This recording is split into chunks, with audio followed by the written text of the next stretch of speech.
Thanks for joining us here for WHAS 11 News at noon. We are beginning with some breaking news just south of Spaghetti Junction. You are taking a live view from our Tri-Mart cameras showing what was just moments ago a vehicle fire that has shut down I-65 north near Market Street here in Louisville. This was a vehicle transport trailer with a number of cars, as you can see, in the northbound side, one of which at least was on fire. Firefighters still blocking the roadway, and at this point we are starting to see some southbound traffic moving along, though that had been kind of halted as the smoke was going over all lanes there. But it does look like that is going to be keeping you, if you are on the northbound side, possibly some traffic being let around that at the moment, but do expect some congestion. Again, 65 north near Market. This is just south of Spaghetti Junction in the Louisville area. Well, Kentuckiana is covered in snow, as you see this afternoon, and the wind chills moving in aren't going to make it a very pleasant evening outdoors. Meteorologists Alden German and Christina San Juan are kicking off our noon coverage with a live look at that radar and the roads. Starting first with Christina, who's driving in the First Alert Storm Team Beast today. Where are you? Q. Well, Brooke, we are very close to where that car fire is, and right now we're not seeing any active flames from where we're currently driving, but it is certainly slowing down quite a bit. You were saying that those southbound lanes, we are driving southbound, are starting to slow down, but we can actually maneuver around it again. It is just very slow, but we're inching toward it right now as we're heading toward exit 136. You can see that the roads are largely just wet and very slushy. Obviously, those snow crews did a very great job pre-treating the roads ahead of the snow that we got overnight. Downtown, we were driving a little bit downtown. Those roads were largely just wet for us. We haven't come across any problem spots. I will say, however, I drove in from southern Indiana. I had to use the Sherman Mitten. That was also just wet. But that main hazard going to be the side roads, back roads, neighborhoods. Temperatures are going to be staying well below freezing. So I don't expect a whole lot of melting, especially anywhere that has not already been pre-treated. We're coming to almost a standstill here as we approach the vehicle fire. It does look like we've seen that smoke die down quite a bit, even just from about 10 minutes ago. As you can see right now from our dash cam here on the Storm Team Beast vehicle, several emergency crews on scene, and the vehicle that was billowing with flames appears to be out from this vantage point as we are slowly passing through it. But all of those northbound lanes are still at a standstill from what we can tell here. But we will continue to keep you updated on that. As I said, the snow's largely done, maybe a few flurries left behind. But now our attention is going to be turning to the extreme cold that's settling back in place across Kentuckiana. Alden?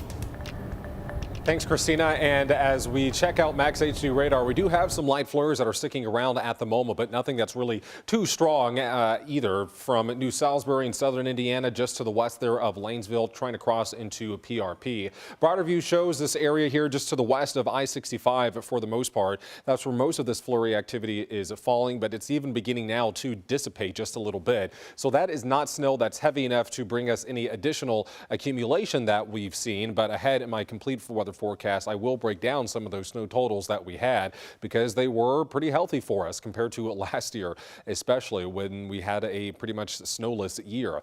Our wind gusts are another story we're talking about, gusting up to about 30 miles per hour here in the metro, 20-mile-per-hour gusts in Frankfort, around 25 in E-Town. So that's going to result in our temperatures continuing to fall as we head through the afternoon. It's just fallen a couple of degrees now to 20 at Ali International, 19 at Bowman Field. Floyd's Knobs in Lanesville, you're sitting at 16 at the moment, but of course it's that wind chill that makes things a bit colder out there. As we check out those feels like numbers, feels like 4 here in the metro, 3 in Paoli near Bedford up towards Seymour. Jasper, you're the cold spot, and Hardensburg, where you currently have a wind chill of 0. So very cold conditions sticking around with us through the remainder of today and into this evening as we fall into the teens. Ahead, I'll let you know when we have warmer days coming our way. Alden, thank you. Crews in Louisville and beyond have been working nonstop to clear our roads. Let's get out to our Jim Stratman, who's been speaking with Metro Public Works all morning. Jim, how are they handling the snowfall today?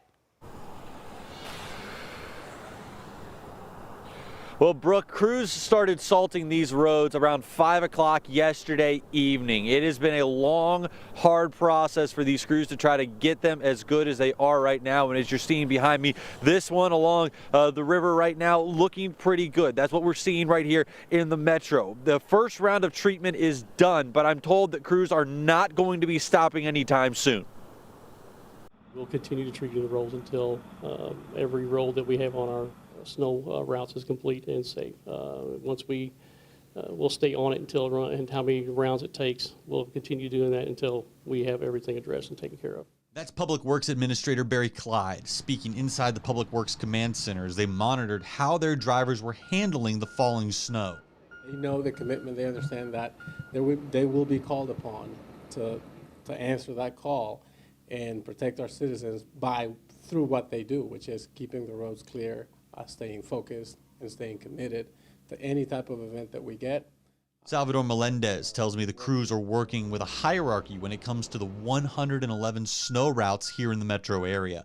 That's more than 2,700 miles that these trucks will travel just to finish one pass-through in Jefferson County. Having to get to the hospitals, having to school access, public safety agencies like make sure fire stations have access to these roads. Ambulances are able to move through these roadways. But that response takes time. Officials have started adding calcium chloride to the salt to boost its effectiveness once the temperature drops below 25 degrees. But the colder it gets, the harder the fight for these crews who have been working 12-hour shifts. When you're salting, you're actually able to do both lanes with the salting, but when you're plowing, it's one lane per, at a time. Yep. So that increases, where maybe it takes 8 hours to do a, 2,700 miles. Now we're looking at from 12 to 16 hours just to do that same amount of mileage. Officials say that those drivers are going to keep salting and plowing until this snow is gone.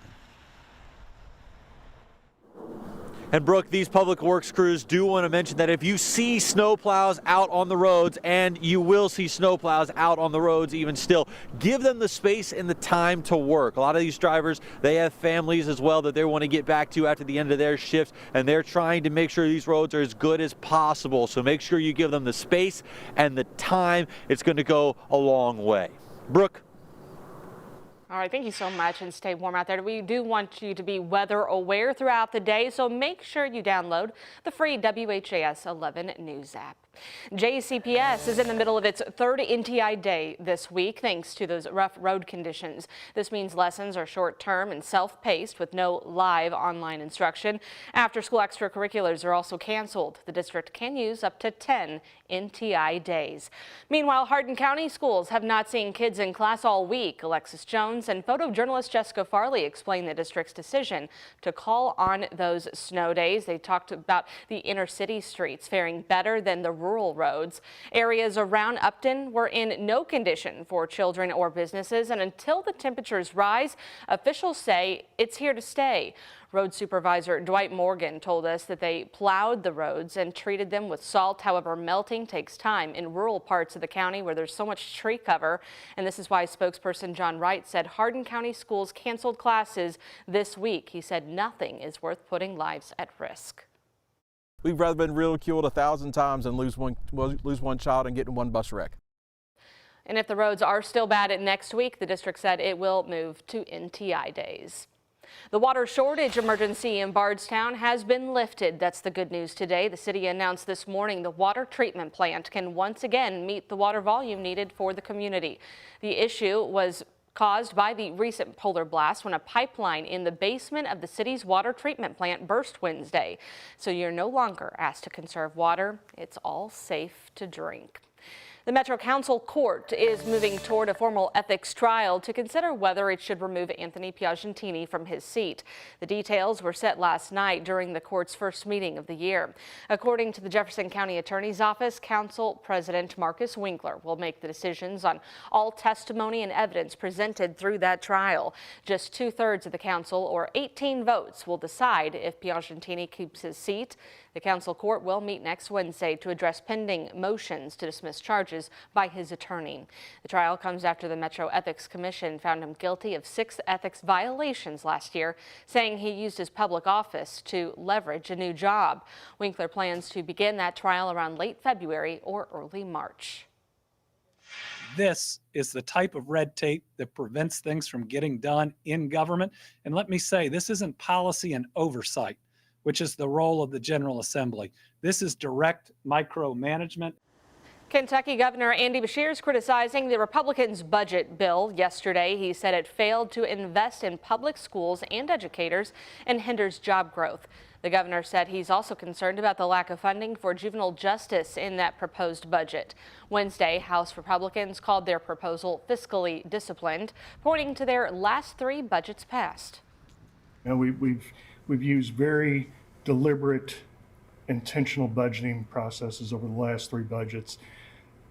And that responsible budgeting has enabled us to get on secure financial footing. Now, the governor said he will work to ensure critical funding needs are included in that final version of the budget bill.